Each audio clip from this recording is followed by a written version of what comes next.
as a business, we should not be dependent on the state, okay?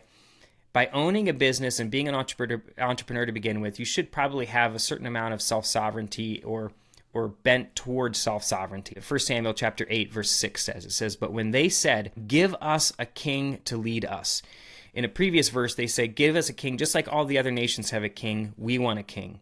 Of course, this displeased Samuel. He was not happy about this. So he prayed to the Lord, and the Lord told him, 'Listen to all that the people are saying to you. It is not you they have rejected, but they have rejected me as their king.'"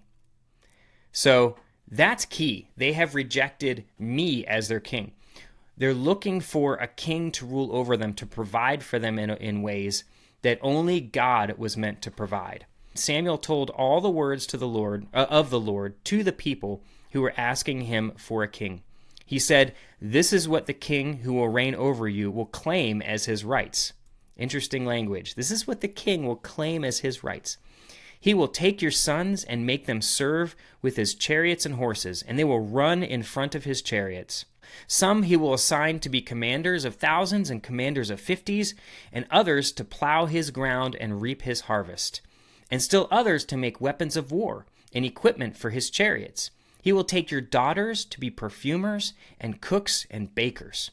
He will take the best of your fields and vineyards and olive groves and give them to his attendants.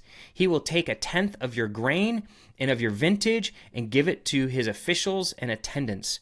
Your male and female servants and the best of your cattle and donkeys he will take for his own use.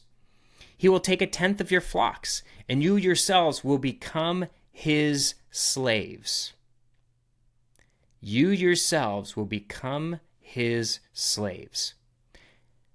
When that day comes, you will cry out for relief from the king you have chosen, but the Lord will not answer you on that day.